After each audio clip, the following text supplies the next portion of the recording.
right, well, it's time for another Winey Wednesday. And before we get to whining, we're going to talk about this wine here. It comes from Forget About It Vineyard and Winery in Hanover, Illinois. Now we have Bada Bing and Bada Boom. Now Bada Bing is a Cabernet Franc, or Franc in English, and Marquette blend, while Bada Boom is a sweet Zinfandel. They're sold as a pair, and they tell a love story. Yes. Bada Bing captures that early, exciting stage. Bada Boom is the same couple later on, still in love, just a little bit more comfortable.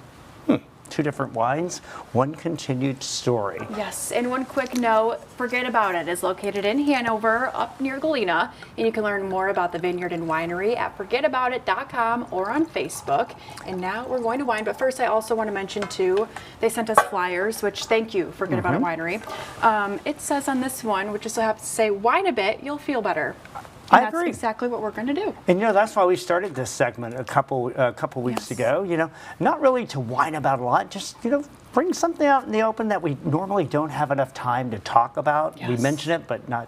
But you know what? We do it with wine. Yes. And I poured the Bada Bing first because you're not really a huge dry wine. Yes. So cheers to that. This is more of the Cabernet. It does smell delicious, though. Now, if you're a beginner, I would probably recommend staying away from the drier wines because you might get that facial expression you just had there. Yeah, but it's still great. It's a great taste. Yeah, a Lambrusco or this Zinfandel, I have a feeling we're really going to like this Zinfandel. So we're going to enjoy our wine, and you finish that, and we're going to use the same wine glasses today because they were generous enough to send it. Well, when I said finish that, I didn't mean shots. All right. I'm excited to try this Bada Boom, that's for sure. Why don't you go ahead and do that and start telling your story because you had an experience returning something the other day. So Ulta Beauty had their 21 Days of Beauty event happening last week, and I decided to order some things off their website and pick it up in store. One of the things that I ordered was dry shampoo. If anyone doesn't know what that is, it's just some dry shampoo product that you can put in your hair so you don't have to wash it because it's bad for your hair. So I bought it and tried to use it the first day after I got it, and let's just say it didn't spray out. Mind you, this is a $45 can of dry shampoo, okay? So it's pretty expensive. Paid a pretty penny. Just so happens I had to also pay a pretty penny for the exchange, even though that it was the same product that I was exchanging, same brand, same size, same everything, but I actually had to pay a penny. A penny? 1 penny, as if they even make that. I said that, I'm sorry to the cashiers, I know it's not your fault, maybe corporate. However, I had to pay a penny for this exchange. I was just kind of baffled at the sense that I had to do that.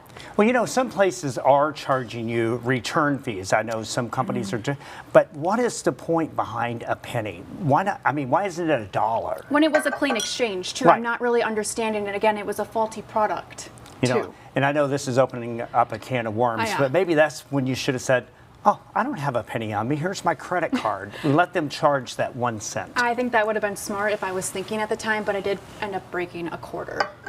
Okay, now before I complain about something or whine about something, this was the dry Cabernet. Now I'm going to try, what do you think of the Zinfandel? Much more up your alley. This is up my alley for sure, 100%. And I think if this would be a good beginner's wine, if you haven't been drinking wine, this or a Lambrusco. My complaint, as I take one little sip of this. Yes. And what were your thoughts on the first one? Did you say? I'm sorry.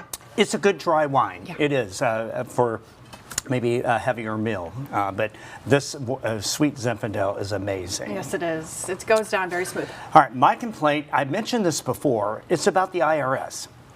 Last year, I mailed in my tax forms federal and my tax forms for the state before the deadline, had the receipt and everything.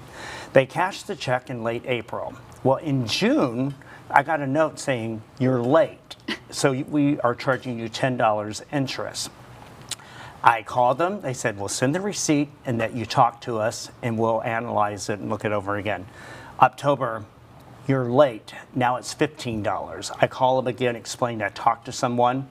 So they said, well, we don't have proof of that. So I paid the $15. Think about if they do this to many thousands of people and they just pay the $15 without doing it.